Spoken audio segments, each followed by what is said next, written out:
Sir, good morning. Morning. बताइए क्या है ये। सर, ये इनका टैक्सेबल प्रोडक्ट था, वो एग्जेम्प्ट हो गया है 22 तारीख से। अच्छा। तो रिवर्सल करना है। ठीक तो है।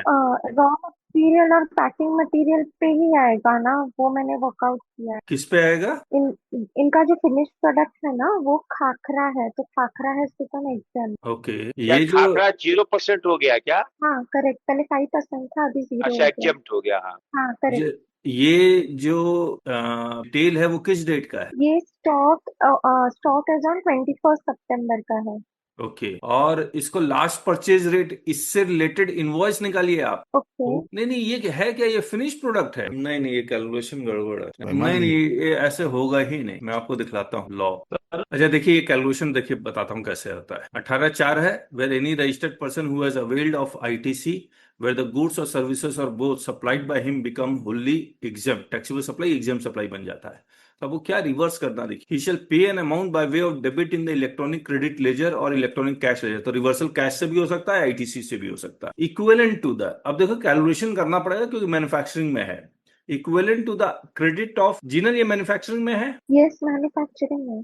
ठीक है। Equivalent to the credit of ITC in respect of inputs held in stock. अब देखिए, मैं आपको बताता हूं क्या कहा। मान लीजिए मैं 10 केजी से 8 केजी का फाइनल प्रोडक्ट बनाता हूं, तो मुझे वो इनपुट रिवर्सल करने के लिए कह रहा है 10 केजी का। इन equivalent to the credit of input tax in respect of inputs held in stock and inputs contained in semi finished or finished goods held in stock। अब अगर ये सेमी फिनिश गुड्स 9 केजी का बनता है 10 KG से, तो मान लीजिए आपके पास 8 केजी का फिनिश प्रोडक्ट है, फिनिश गुड्स, तो आपको रिवर्सल 10 केजी का रॉ मटेरियल का करना पड़ेगा। सर। आप inputs contained in semi finished और फिनिश गुड्स, इसका मतलब बस। बताइए। फिनिश गुड्स में मान लीजिए आपके पास 8 केजी का मटेरियल पड़ा हुआ फिनिश गुड्स का। हाँ। इस 8 केजी को बनाने के लिए नहीं नहीं आपने सर, अगर वो 12 केजी रॉ मटेरियल यूज किया है, तो तो नहीं हो आपको वो सकता सर। 12 केजी का क्रेडिट रिवर्स करना पड़ेगा। ये एक चीज और है जो मैं जिनल को कह रहा था, इनवॉइस कहाँ है इसका। For inputs held in stock and inputs contain in semi finished and finished goods held in stock, the input tax credit shall be calculated proportionately on the basis of the corresponding invoices on which credit had been availed by the registered taxable person on such। ये proportionately मतलब वही है जो हम लोग अभी बता रहे हैं आपको। Standard input output norm, customs का भी कॉन्सेप्ट है, एक्साइज में भी यही था। For inputs held in stock and inputs, तो आपको पूरा कैलकुलेशन करने की जरूरत नहीं है। आपको अंदाजा अगर रहेगा कि अगर मैं 12 केजी का इनपुट 12 केजी का रॉ मटेरियल यूज करके 8 केजी का फिनिश गुड्स बनता है, तो परसेंटेज निकाल। For inputs held in stock and inputs contained in semi-finished and finished goods held in stock, the input tax credit shall be calculated proportionately on the basis of corresponding invoice on which credit had been availed by the registered taxable person। अब देखिए करना क्या होगा, मैं आपको बता दीजिए कैसे पहुंचना है। अब देखिए क्या होगा, आपने कोई इनपुट 12 केजी का खरीदा, उससे आउटपुट बन गया 8 केजी, तो आपको 12 केजी का इनपुट का जो रिवर्सल करना है उसका इनवॉइस कौन सा ढूंढेंगे, कौन सा इनवॉइस, पुराना या नया? तो उसमें जो लेटेस्ट इनवॉइसेस है इनका वो निकाल, क्योंकि 12 केजी तो कम फिनिश हो गया होगा, वो आउटपुट के अंदर लगा होगा। तो जो इसका लेटेस्ट इनवॉइस है उसको निकाल लीजिए। और मान लीजिए लेटेस्ट इनवॉइस आपको 21 सितंबर का मिला, 20 सितंबर का मिला, 19 सितंबर का मिला। इसमें देखिए, इसमें कितना खरीदा गया 3 केजी, इसमें कितना खरीदा गया 4 केजी, इससे पहले कितना खरीदा 5 केजी, ऐसे करके देख लीजिए आप और फिर टोटल कर लीजिए। अगर ये बहुत ज्यादा कॉम्प्लिकेटेड बन रहा है तो मैन्युफैक्चरर से बात कीजिए, भैया कितना इनपुट लगता है कितना, और एक अंदाजा से आप रिवर्सल कर, क्योंकि आपको इसका फॉर्म भी भरना पड़ेगा, फॉर्म में आपको लिखना पड़ेगा ये सारा। और ये कैपिटल गुड्स का भी रिवर्सल मांग रहा है, प्रोराटा, ये यहाँ पर और सबका सेपरेटली होगा, सी एस और आई का सेपरेट कैलकुलेशन होगा। ये देखिए, where the tax invoice related to inputs held in stock are not available, the registered person shall estimate the amount under subrule 1 based on prevailing market price of the goods on the effective date of the concurrence of any event specified in section 18(4) or as the case may be 29(5)। अब ये जो जीनल ने किया है, where the tax invoices related to inputs held in stock are not available, the registered person shall estimate the amount under subrule 1 based on the prevailing market price of the goods on the effective date। तो उस case में finish goods पे, क्योंकि अब इतना ज्यादा अगर complex है, ठीक बात। अब the amount determined under sub rule 1 shall form part of output tax liability of the registered person and the details of the amount shall be furnished in ITC 03 where such amounts relates to any event this ठीक। the details of furnished, ठीक है। अब जो आप बता रहे higher, हाँ, यहाँ पर है कैंसिलेशन केस में टैक्सेबल से एग्जाम में हायर का कोई कॉन्सेप्ट नहीं है। चलिए अब जीनल के प्रैक्टिकल केस में आते हैं। 2,19,765 का मामला है, जो फिनिश गुड्स पे जो रेट है उसके बेसिस पे शी हैज कैलकुलेटेड। अभी अगर रॉ मटेरियल के बेसिस पे अगर ये जाना चाहे तो मुझे लगता है कि 2 लाख आ जाएगा, उससे ज्यादा क्या हो जीनल? ज्यादा से ज्यादा प्रॉफिट। सर तो मुझे जो input raw material packing material है, जो बाजू की दो शीट है, उसका मुझे कुछ नहीं करना है सर। नहीं, देखिए अब आपका सिचुएशन समझ कि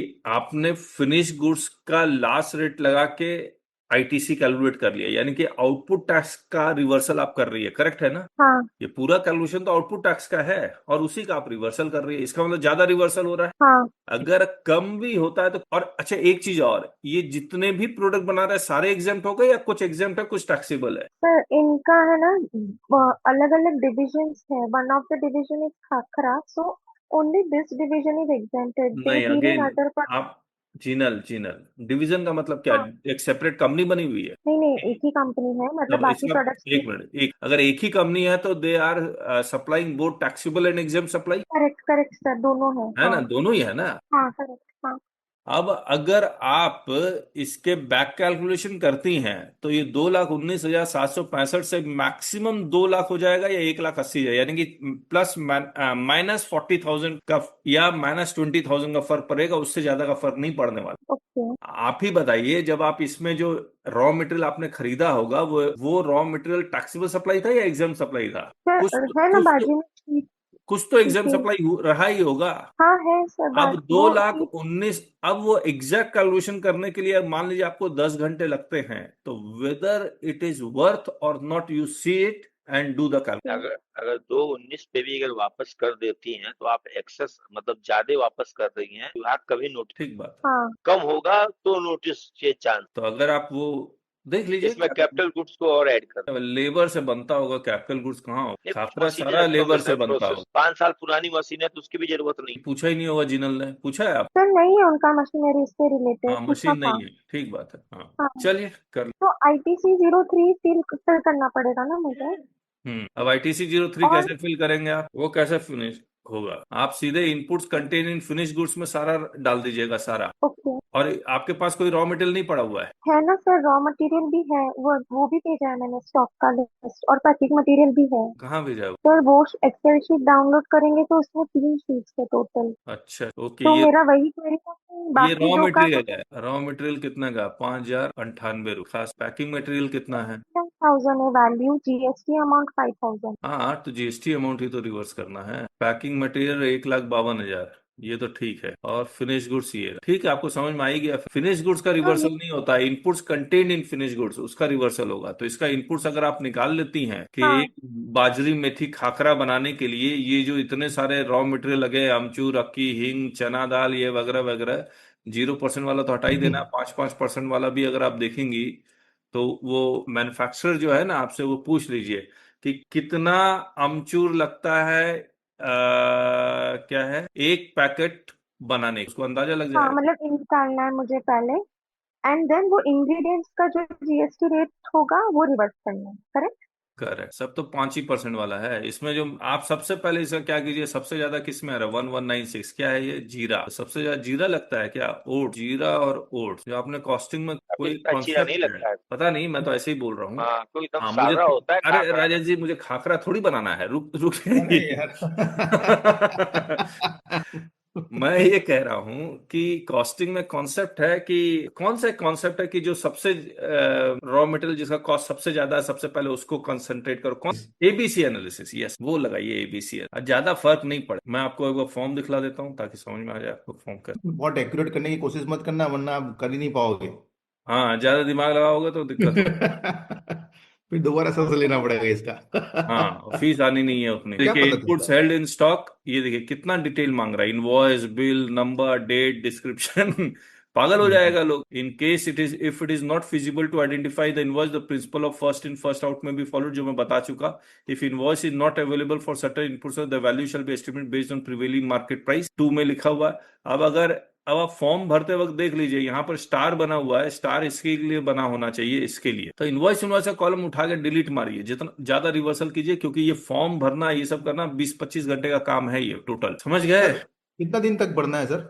जब से एग्जामिशन हुआ, मतलब 22 तारीख से एग्जामिशन हुआ गया, तो 30 दिन कितने के दिन अंदर में भरना होगा मुझे लगता है। 30 दिन से बढ़ा के साथ 60 दिन कर दिया गया। कितना? यार सीडी में कोई इम्पैक्ट नहीं देना ना इसका, सिर्फ ये फॉर्म में इम्पैक्ट आएगा। ये ITC 03 से रिवर्सल हो जाएगा, इलेक्ट्रॉनिक क्रेडिट लेजर में इफेक्ट आ जाएगा। ओके ओके ठीक है। Sir ITC more than 2 lakh होगा तो CA सर्टिफिकेट लगेगा इसमें? क्या?